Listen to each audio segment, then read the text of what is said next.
오늘 주시는 말씀은 야고보서 1장 2절로 8절에 있는 말씀입니다.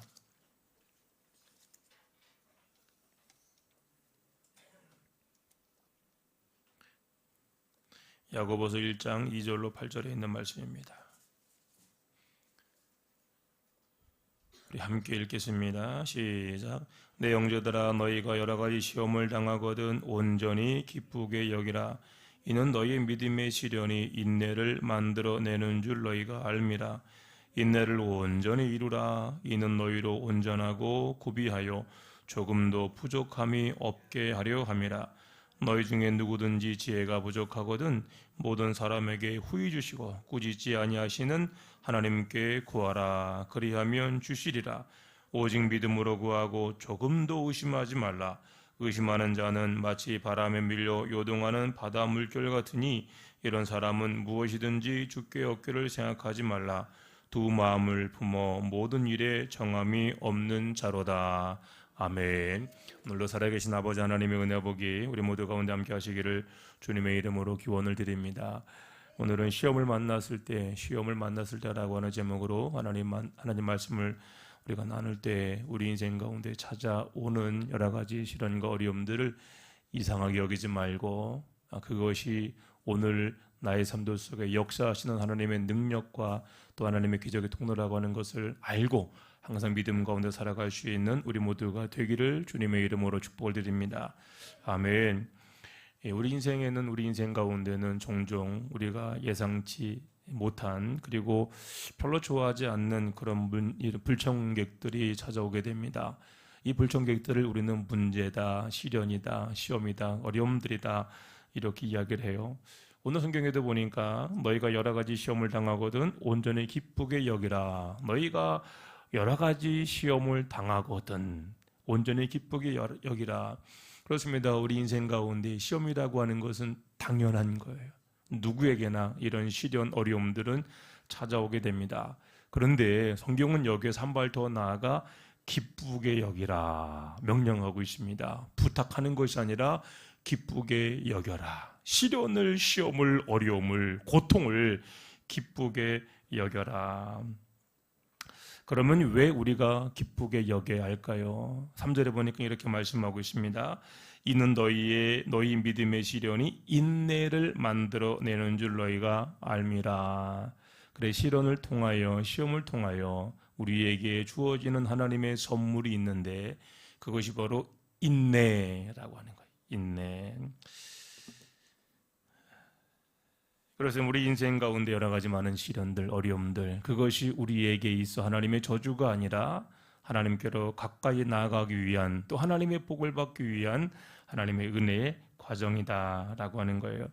자, 그러면 우리가 이런 시험, 이런 시련에 대하여 어떤 마음, 어떤 자세를 가지고 살아갈 것인가? 오늘 본문은 여기에 대해서 말씀하고 있습니다. 시련당하는 자들, 고난당하는 자들, 정말로 내 힘으로 해결할 수 없는 인생의 문제들이 있는 이런 성도들이 어떻게 살아가야 할지, 어떤 마음을 가지고 살아가야 할지 오늘 본문은 말씀하고 있는 것입니다.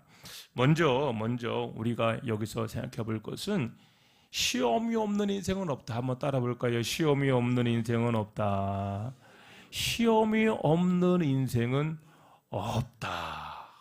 한마디로 단언코 없다. 다시 말해 모든 사람들은 다 나름대로 시험을 당한다. 학생들이 이제 중학교, 고등학교 과정들을 거치게 되면 반드시 거쳐야 될 것이 시험이에요. 학생인데 시험이 없다? 학생 아니에요. 학생은 반드시 시험을 치러야 하고 그 모든 것을 통과해야 그 다음 과정으로 나아갈 수 있습니다. 우리 인생도 마찬가지입니다. 수만 가지의 시련이 어려움들이 고난이 우리 가운데 있는데 욥기 5장 7절에 보니까 이렇게 말씀하고 있습니다. 사람은 고생을 위하여 났으니 불꽃이 위로 날아가는 것 같으니라. 사람은 고생을 위하여 났대요. 저는 이 말씀 묵상하면서 이건 너무하다. 사람이 이 땅 가운데 살아가는 이유가 고생 때문에 살아간다는 거예요. 동의하십니까? 고생 많이 받기를 축복합니다.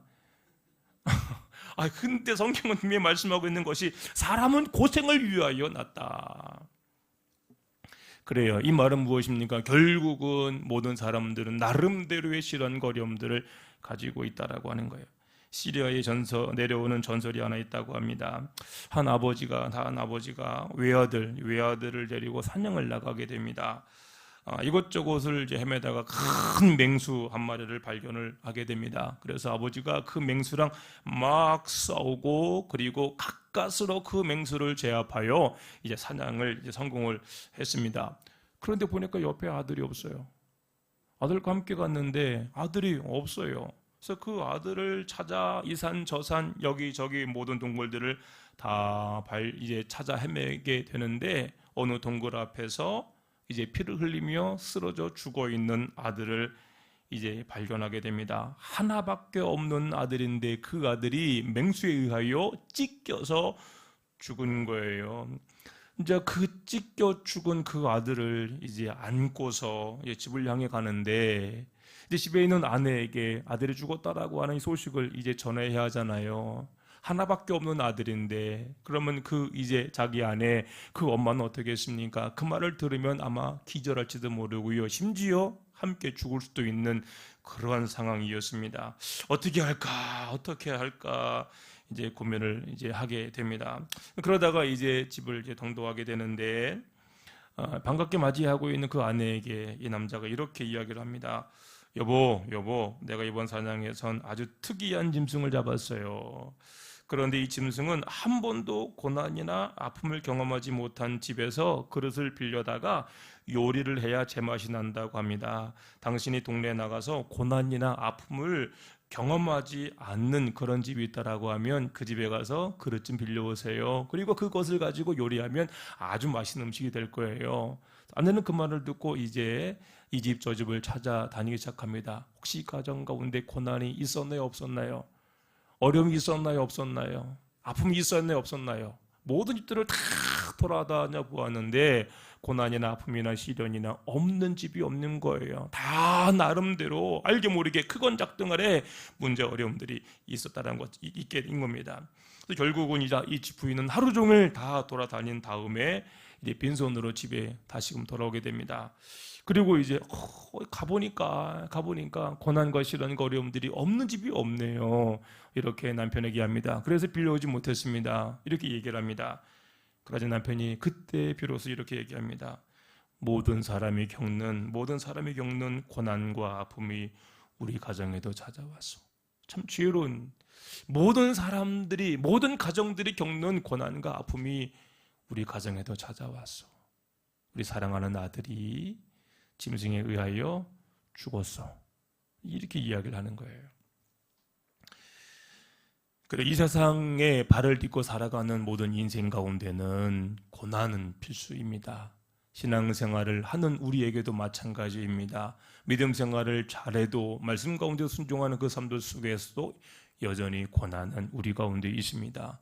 우리가 알다시피 우리 한국의 이 조선 땅에 복음을 들고 찾아온 토마스 선교사, 그리고 하나님 말씀에 의지하여 부르심에 순종하여 대동강변을 타고 성경 가지고 이 땅에 들어왔습니다. 그런데 말 한마디 예수 믿으세요라고 말 한마디도 못하고 결국 두만강가에서 이제 흥선대원군이 보낸 군대에 의하여 이제 제너럴 셔먼호라고 하는 배를 타고 왔는데, 그 배가 이제 불타게 되고 가까스로 피신을 해왔는데 대동강변에서 참수를 당합니다. 다 목을 이제 잘려서 죽임을 당하게 됩니다. 그때 이제 토마스 선교사는 가지고 온 성경을 뿌리는 거예요. 뿌려요. 7권인가 뿌려요. 그리고 그 성경을 이제 받은 사람들, 그래요, 성경을 만지기만 하면 오히려 그것 때문에 죽을 수 있는 그런 상황이었지만 사람들이 쉬쉬하게 귀한 건 뭔지 모르니까 그거를 가지고 이제 돌아가게 됩니다. 그리고 여차저차해서 이 성경이 이 사람 저 사람 손에 이제 전달이 되게 되고, 어떤 사람이 자기 집에다가 도배 장판으로 쫙 이제 이것을 이제 붙이게 되었는데, 보면 뭐가 보이는 거예요? 성경 말씀이 보이는 거예요. 그래서 그곳이 이제 교회가 되는데 그 교회가 바로 장대현 교회입니다. 장대현 교회. 그리고 장대현 교회에서 어떤 일이 벌어지느냐? 평양 대부흥 사건이 일어나게 되는 겁니다.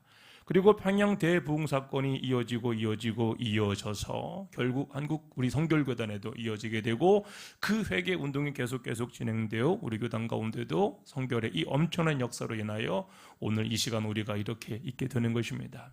그렇습니다. 세상 모든 사람들은 다 누구에게나 어려움들이 있다, 시련이 있다, 문제가 있다. 저도 마찬가지. 말할 수 없는 그런 시련과 아픔과 고통, 지금까지 살아오면서 있다. 여러분들도 마찬가지예요. 다 나름대로 알게 모르게 누구에게도 말할 수 없는 그런 시련과 아픔과 눈물들이 다 누구에게나 있는 거예요. 그래, 주 안에 살아가고 있는 우리들에게도 여전히 이런 시련과 아픔이 있다라고 하는 것을 우리는 늘 기억하며 살아가야 합니다.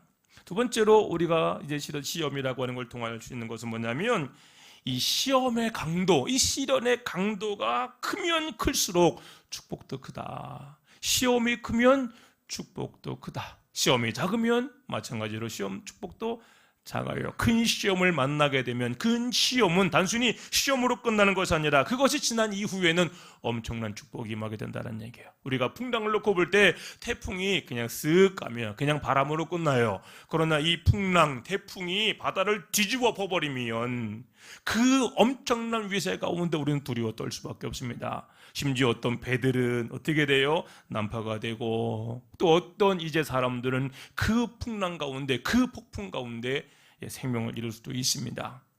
그런데 그 태풍이 강하면 강할수록 어떤 일이 벌어질까요? 바다가 새로워지는 거예요. 바다가 풍성해지는 거예요. 바다가 정화가 됩니다. 새로운 역사가 그 태풍 가운데 임하게 되는 거예요. 우리 인생도 마찬가지입니다. 다 나름대로 알게 모르게 시련과 고난이 있었지만 특별히 믿음의 사람들에게는 그렇지 않은 사람들에 비하여 더 큰 시련과 어려움들이 찾아오는 것을 우리가 알 수 있습니다. 여러분, 성경에 나와 있는 위대한 인물들은 다 한결같이 시련과 어려움을 겪었던 사람이었습니다. 아브라함을 보세요. 거의 100세까지도 자식을 낳지 못하고 또한 아이를 낳은 이후에도 기근과 지진 여러 가지 많은 어려움들이 평생에 끊이지 아니하고 계속 아브라함을 힘들게 했습니다. 여러분 모세도 마찬가지잖아요. 왕자의 신분으로 살아갈 때 얼마나 편했습니까? 그런데 자기 의도와는 관계없이 왕궁을 떠나게 되고 미디안 광야에서 40년이라고 하는 세월 동안 아무도 알아주지 않는 그 공간에서 여러 가지 많은 어려움들을 당하게 됩니다. 그것만이 아니에요. 이제 이스라엘 백성들을 이끌고 광야 40년 생활하면서 여러분 그 세월이 짧은 것도 아니잖아요. 얼마나 힘들고 어려웠겠습니까? 말도 안 듣는 그 이스라엘 백성들을 이제 하나님 약속의 땅 갓나라 인도할 때 아마 이 모세의 이 마음은 다 썩어 문드러졌을 것 같아요. 그 정도로 시련과 어려움들이 있었습니다. 그런데 그 시련과 어려움, 그 40년, 그 80년이라고 하는 세월을 여러분 모세는 그냥 보내는 것이 아니에요. 그것을 통하여 하나님의 사람 모세, 하나님의 음성을 듣는 모세, 하나님을 대면하여 본 모세가 되는 줄로 믿습니다. 여러분 다윗도 마찬가지였습니다. 얼마나 많은 시련과 어려움들이 있었는지요. 많은 어려움들과 시련들이 있었습니다. 그래서 욥기 23장 10절에 보니까 그러나 내가 가는 길을 그가 아시나니 그가 나를 단련하신 이후에는 내가 순금 정금같이 되어 주 앞에 나아갈 것입니다 라고 이렇게 고백을 하잖아요. 우리 계라산 같은 유명한 목사님들 아시지요? 조용기 목사님, 김산 목사님, 물론 이제 초창기 모습과 좀 다른 모습이 있지만 그러나 초창기 그들의 모습은 한결같이 시련과 어려움들이 있었습니다. 큰 시련을 당할수록, 큰 어려움을 당할수록 하나님 앞에 쓰임받게 되더라고요. 말씀 묵상하면서 이분들과 비교하여 저의 모습을 한번 돌아보았습니다. 어렵게 살았는데 어렵지가 않았거든요. 문제가 많았는데 문제가 많지 않았어요. 그래서 가끔 이런 생각을 해요. 막 큰 시련을 나도 당해봤어야 더 큰 목사가 될 수 있었을까? 나름대로 많은 분들이 생각하니까 여러분들은 어떠십니까? 막 더 큰 복을 받길 원하는데 그냥 엄청난 복을 받길 원하는데 그 엄청난 시련 여러분들이 있기를 원하십니까? 엄청난 복은 아닐지라도 오늘 평안하게 행복하며 살아가는데 저는 그래요. 잔잔한 그러한 파도도 아닌 잔잔한 물결 가운데 지금까지 살은 것 같아요. 그러나 그것 또한 하나님의 은혜인 것입니다. 그러나 반면에 아무리 큰 시련과 어려움이 있을지라도 그것 또한 하나님의 은혜인 거예요. 그것 또한 하나님의 축복인 거예요. 다시 말해 모든 시련과 어려움들이 그것이 하나님의 손에 붙들림이 되었다라고 하면, 하나님의 뜻 가운데 있다라고 하면 그 안에 있는 모든 사람들의 그 삶은 뭐예요? 축복이 된다. 그러므로 시련이 있을 때, 좀 어려움이 있을 때 그것 때문에 실망할 필요 없어요. 시련과 어려움은 하나님께로 더 가까이 나아가도록 하는 하나님의 은혜요, 하나님의 선물입니다. 그래서 믿음으로 그 앞에 나아갈 수 있는 거예요. 세 번째로 우리가 시험을 통하여 알게 되는 것은 이 시험을 맞이하는 이 태도, 시험을 당하는 사람들이 그 시험을 맞이하는 태도가 참 중요하다고 하는 거예요. 다시 말해 시험 자체가 중요한 것이 아니라 그 시험을 어떻게 바라보느냐가, 여러분, 이것이 중요한 것입니다. 한마디로 말하면 입장 바꿔놓고 생각하는 거예요. 입장 바꿔놓고 생각하는 거예요. 예를 들어 어떤 이제 우리 사무실, 여러분들의 사무실에 있는데 어떤 예기치 않은 그런 손님이 이제 찾아왔습니다. 5년 전에 잠깐 이제 스쳐간 그런 사람인데 이런 사람이 나에게 찾아온 거예요. 찾아왔을 때 되게 많은 사람은 생각하는 것, 아유, 돈 빌리러 왔나? 어렵다고 나에게 도움을 요청하러 왔나? 뭐 별 그런 여러 가지 생각들이 나게 될 것입니다. 그러다 보니까 그 사람을 있는 그대로 받아들이지 못하고 좀 약간 꺼리게 되고 뭐 그렇게 되는 거예요. 그런데 다시 한번 그것을 우리가 이 태도를 바꿔서 생각해 본다라고 하면, 야, 5년 전에 잠깐 만난 그런 사람인데 그래도 나에 대한 좋은 감정 이미지가 있어서 나 이렇게 만나러 찾아왔구나, 참 고맙다, 참 감사하다. 그러면 어떻게 돼요? 모든 것을 바라보는 것이 달라지게 되는 거예요. 여러분, 세상을 살아가는 이치가 그렇더라고요. 모든 것은 어떤 관점으로, 어떤 마음으로 바라보느냐에 따라 달라지는 겁니다.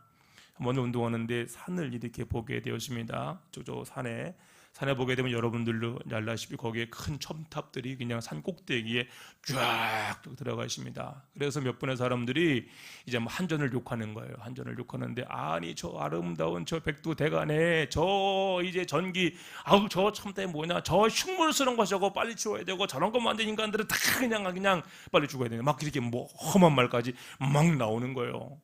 그치요? 첨탑을 바라봤을 때 그 아름다운 산에 그 그냥 쇳덩어리가 거기 올라있고 전기 쫙쫙 있으니까 그 모양이 아름답지 않잖아요. 다들 막 욕하고 있는데 어떤 분이 딱 보더니 하는 말이 뭐냐면, 아우 저는 그렇게 보이지 않는데요. 아 그럼 뭘로 보이는데요? 제가 물어봤습니다. 저 에펠탑 같지 않나요? 에펠탑. 자기가 보기 너무나 멋있다는 거예요. 그 산 꼭대기에 쫙 서 있는 인간의 노력, 수고, 너무나 아름답다는 거예요. 그래서 뭐 하시는 분이에요? 라고 하니까 한전, 여기 전력소에서 근무했던 분이더라고요. 거기서 일했던 분이에요. 그분이 바라보니까 이거는 흉물이 아니라 아름다운 거예요. 만약에 하는 말이 뭐냐면, 저 첨탑이 없다라고 하면, 저 전선이 없다라고 하면 집에 전기 쓸 거예요? 못 쓸 거예요? 그 말 하는데 할 말이 없더라고요. 그래요. 바라보는 것에 따라 누군가의 흉물이 되고 누군가는 아름다운 모습이 되더라는 얘기예요. 고난도 마찬가지입니다. 어떻게 이것을 바라보느냐, 시련을 우리가 어떻게 대하느냐, 어떻게 바라보느냐에 따라서 모든 것이 여러분 다 달라지게 되는 것입니다. 그리고 그러한 삶들 속에 하나님께서 기회를 주시는 거예요. 그 태도 가운데 하나님께서 기회를 주시고 하나님의 복을 주셔요. 영국의 어느 조그만 가구점에 종업원이 있었다고 합니다. 초봄인데요. 여전히 쌀쌀한 그런 날씨예요. 영국이라는 날씨가 비도 많고 좀 추운 그런 데였는데 비도 내리고 있는 그런 가운데 있었습니다. 시간이 다 돼서 가구점을, 종업원이니까 가구점을 이제 문을 닫으려고 하는데 웬 연로한 할머니 한 분이 거기서 이제 비를 맞고 있는 거예요. 이제 그 모습을 보니 또 옛날 할머니 생각도 나고 측은한 생각도 날고, 또 추운데 또 비 맞으면 감기 걸릴 것 같은 그런 마음도 들어서 안 되다 싶어서 문 닫지 않고 그 할머니를 이제 할머니 다가가서 이제 이런저런 이야기를 하게 됩니다. 할머니 누굴 기다리시는 모양인데 가구점 안에 들어와서 잠깐 쉬세요. 여기 난로도 있으니까 좀 쉬세요. 차도 한 잔 드릴게요. 그렇게 그 할머니를 이제 안으로 이제 모시고 와서 차도 드리고 이런저런 얘기를 하게 됩니다. 근데 잠시 후에 이제 좋은 차를 타고 온 어떤 신사 하나가 탁 내리게 되는 거예요. 그래서 두리번 하더니만은 이제 가구점 안에 있는 할머니를 발견하게 된 겁니다. 그래서 할머니를 이제 모시고 이 사람이 그냥 휙 가는 거예요. 아이, 잘 모셔서 감사합니다. 가는 거예요. 자, 그러다가 며칠이 지난 어느 날이었습니다. 진짜 막 좋은 차에다가 막 회사의 그룹의 회장 같은 그런 분이 딱 와서는 내리더니 하는 말이 뭐냐면, 선생님 감사합니다. 우리 어머니가 힘들 때 우리 어머니를 도와주셨네요. 영국의 대굴지의 그 기업의 회장의 그 어머니였던 거예요. 자기 어머니를 도와주었던, 그냥 할머니로 바라본 것이 아니라 그냥 자기 어머니를 생각하며 친절하게 대해주었던 이 사람의 그 마음이 너무나 고마워서 감사의 마음을 가지고 온 겁니다. 그리고 하는 말이 뭐냐면, 이제 이번에 우리가 큰 이제 다시 청사를 만들게 되는데, 그 청사에 있는 모든 가구를 그대가 당신의 가구점에서 다 해줬으면 좋겠습니다. 그래가지고 그 사람이 나중에 그 기업의, 엄청난 그 기업의 모든 가구들을 다 맡아서 그렇게 공급을 해줌으로 말미암아 정말로 큰 가구점 사장이 되었다라고 하는 그런 이야기가 있습니다. 그래서 사람을 바라보는데 어떤 마음을 바라보느냐, 나에게 당한 시련과 문제가 있는데 그것을 어떻게 우리가 바라보느냐, 그것을 나중에 저주로 바라보면 저주요, 문제를 바라보면 문제예요. 그러나 그것을 축복으로 우리가 믿고 바라볼 때는 그것이 우리 인생 가운데 축복으로 다가오고 하나님의 은혜가 오게 되는 겁니다. 그렇습니다. 우리 인생은 우리도 아무도 알지 못해요. 당장은 몰라요. 당장은 시련인 것 같은데, 당장은 어려움인 것 같은데, 오히려 그것 때문에 여러분 살아날 수 있는 겁니다. 그래요. 오늘 우리의 삶들 속에는 이렇게 여러 가지 많은 시련들과 어려움들이 있습니다. 그런데 성경은 또 뭐라고 얘기하고 있습니까? 너희가 여러 가지 시험을 만나거든 온전히 기쁘게 여겨라. 기쁘게 여겨라. 또한 우리가 그렇게 시련 어려움들을 기쁘게 여길 때 하나님은 그 가운데 오늘도 우리에게 새로운 역사를 허락해 주시는데, 여러분 로마서 8장 28절 너무나 잘 알고 있는 그런 말씀이잖아요. 하나님을 사랑하는 자 곧 그 뜻대로 부르심을 입은 자들에게는 모든 것이 합력하여 뭐예요? 선을 이루느니라. 그렇습니다. 모든 것이 합력하여 선을 이룬다라고 하는 거예요. 그래요. 어떤 것이든지 간에 하나님 안에 우리가 믿음 가운데 살아가면 때로 우리 눈에 보이기에 고난, 절망, 어려움들처럼 보이는 것들이 나중에 변하면 그것이 뭘로 변한다고요? 축복으로 변하는 거예요. 제가 너무나 좋아하는 말씀이 예레미야 29장 11절에 있는 말씀입니다. 너희를 향한 나의 생각은 내가 아나니, 너희를 향한 나의 생각은 내가 아나니 평안이요 재앙이 아니니라. 너희에게 미래와 희망을 주려는 것이니라. 너희를 향한, 우리 모두를 향한 하나님의 생각은 무엇이냐면 우리가 망하게 하는 것이 아니에요. 때로 우리 눈에 보이는 여러 가지 내가 해결할 수 없는 문제들, 어려움들은 하나님이 우리에게 재앙을 주시는 것이 아니라 이것이 하나님의 또 다른 축복이요, 또 우리 미래 가운데, 우리 장래 가운데 새로운 역사를 계획하시고 이루시는 하나님의 여러분 뜻이다라고 하는 거예요. 그래서 우리는 그 모든 것들 가운데 감사함으로 살아가야 될 줄로 믿습니다. 아멘. 자, 그리고 이렇게 우리가 여러 가지 시험을 당하여 기뻐하고 그 시련 가운데, 믿음 가운데 살아가잖아요. 시련에는 반드시 따라오는 것이 있습니다. 인내는 반드시 따라오는 것이, 이제 모든 것을 겪었을 때, 통과했을 때 반드시 우리에게 주어지는 하나님의 선물이 있습니다. 그것은 뭐냐면 인내, 참는 능력. 연단을 통하여 우리가 배우는 것은 인내입니다. 인내. 그래서 3절로 4절 볼까요? 3절 4절 시작. 이는 너의 믿음의 시련이 인내를 만들어내는 줄 너희가 알미라. 인내를 온전히 이루라. 이는 너희로 온전하고 구비하여 조금도 부족함이 없게 하려 함이라. 그래, 시련을 통하여 인내를 우리가 얻게 되면 그 인내를 통하여 우리에게 주시는 선물이 뭐예요? 조금도 부족함이 없게 된다. 그래요. 인내를 통하여 하나님께서는 우리 인생 가운데 새로운 역사를 허락하시는데, 믿음의 우리의 삶을 믿음의 경주라고 놓고 볼 때에 이것을 완주를 다 하는 사람들이 있고 중간에 포기하는 사람들이 있어요. 하나님의 복을 받는 사람들은 어떤 사람들이냐? 끝까지 가는 사람들. 끝까지 가는 사람들. 아무리 마라톤에서 처음에 잘 뛴다 할지라도 42.195가 아니라 42km 그리고 1.95 뭐 얼마 되지도 않는 그 거리에 포기해버리면 그 사람 완주자가 아니에요. 그 전까지 1등 했다고 할지라도 통과하지 않으면 그 사람은 그냥 탈락자예요. 아무리 느리다 할지라도 내가 마땅히 가야 할 그 길을 가면 완주하면 그 사람은 승리자입니다. 여러분, 하나님이 우리에게 보시는 것은 순위가 아니에요. 했느냐 안 했느냐, 끝까지 갔느냐 안 갔느냐, 이것을 하나님이 보시는 거예요. 시련을 통하여 어려움을 통하여 우리가 여기에서 얻는 것이 바로 이 끝까지 견디는 인내입니다. 말씀 묵상하면서 인내를 잠깐 묵상해 보았습니다. 그러면서 저도 아직 오래 살진 않았지만 지금까지 살아본 인생들을 그냥 주마등처럼 그게 쭉 이제 지나가는 것을 제가 느꼈는데, 어릴 적부터 지금까지 삶들을 보니까 저도 참 파란만장한 인생을 살았던 것 같아요. 몇 번 죽을 뻔했고요. 몇 번 죽을 뻔이 한 기억나는 것만 서너 번, 아닌 것까지 기억하지 못하는 것까지 하면은 한 10번 이상 넘을 거라 생각합니다. 여름에 웅덩이에서 수영하다가 점프를 했는데 이 흙탕물이니까, 옛날에 수영장 어디 있습니까? 비가 오면 수영장이잖아요. 많은 운동에다가 멋있게 다이빙을 쫙 했는데 거기에 바위가 있었어요. 땡! 진짜 물속에서 별이 보여요. 이러다 죽겠구나. 5학년 6학년 때인가요? 기억나는데 산 쪽에 큰 웅덩이가 있었습니다. 막 하는데 공사하다가 판 것이니까 밑에는 뻘이에요.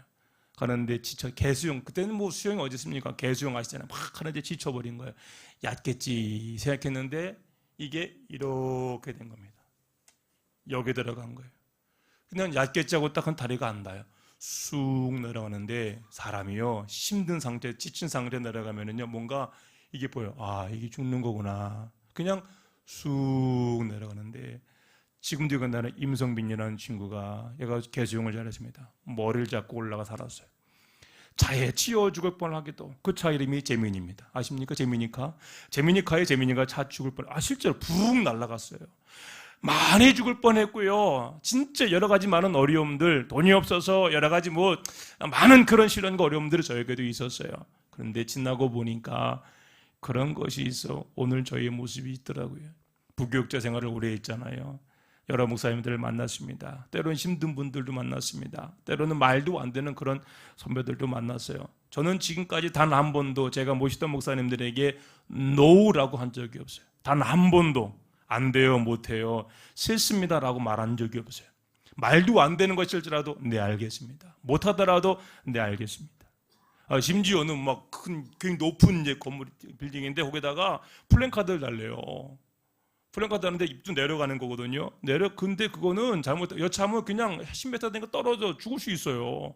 거기에다가 주는 거는 망치랑 못 하나 갖고 와서 이렇게 경사진대를 거기 올라가줘야 되는데, 와, 진짜 막 이거는 이러다 죽겠구나. 막 다리가 후들후들 떨리는데 거기서 막 이걸 쳐가지고 그걸 내리기도 하고. 그래도 못합니다. 왜냐하면 돈 주고 할 수 있잖아요. 사람 시켜서 할 수 있잖아요. 그러나 그거 아까워서 제가 하겠습니다. 했습니다.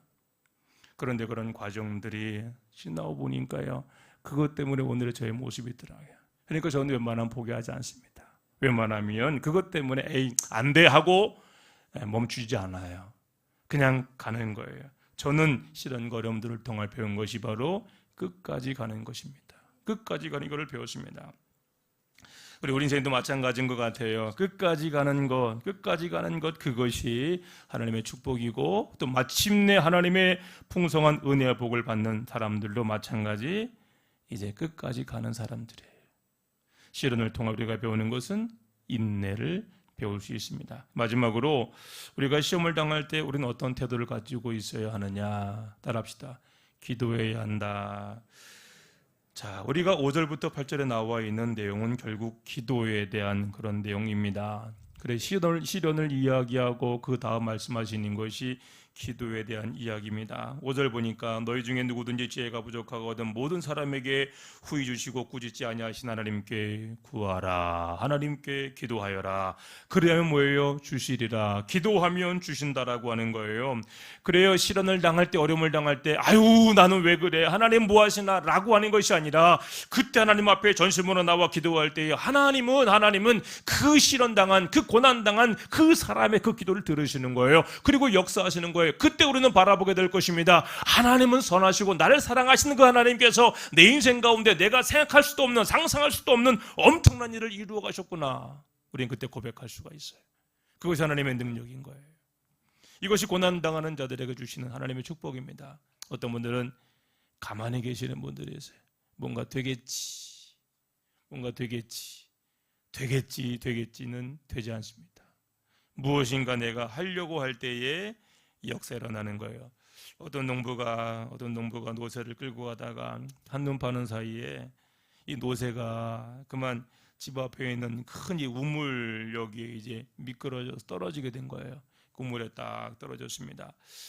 이게 우물이 아마 턱이 낮았던 것 같아요. 그러니까 이 노새가 떨어졌으니 이제 주인은 그 노새를 어떻게든 끌어내려고 하는데 워낙 깊어요. 이게 깊다 보니까 끌어낼 수가 없습니다. 지금처럼 뭐 기중기가 있는 것도 아니고 어떤 장비가 있는 것도 아니고 사람의 손으로 그 무거운 노새를 이제 끌어간다라고 하는 것은 불가능한 일입니다. 시도하다가 아유 안 되겠구나. 그래서 결국 이 사람이 했던 것은 뭐냐면 여기가 네 무덤이다. 여기가 네 무덤이다. 그래서 그 이제 우물 속에 있는 그 노새 거기서 배고파 죽는 것보다는 그냥 빨리 그냥 고통이라도 줄여주자라고 하는 마음으로 흙을 이제 거기다가 집어넣기 시작 매장을 시키는 거예요. 쉽게 말해 노새를 이제 막 흙을 퍼 담고 있는데 노새가 보니까 막 흙이 떨어지잖아요.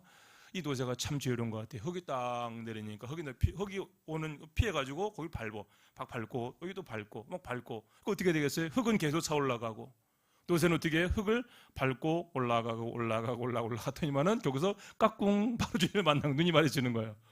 주인 입장에서는 분명히 죽을 줄 알았는데 이 노새가 흙을 밟고 올라오더라는 얘기예요. 자기 무덤에서 거기서 죽어야 되는데 죽지 않고 멈추지 않고 무엇인가 자기가 할 수 있는 그 일을 하니까 결국 살아났다는 얘기예요.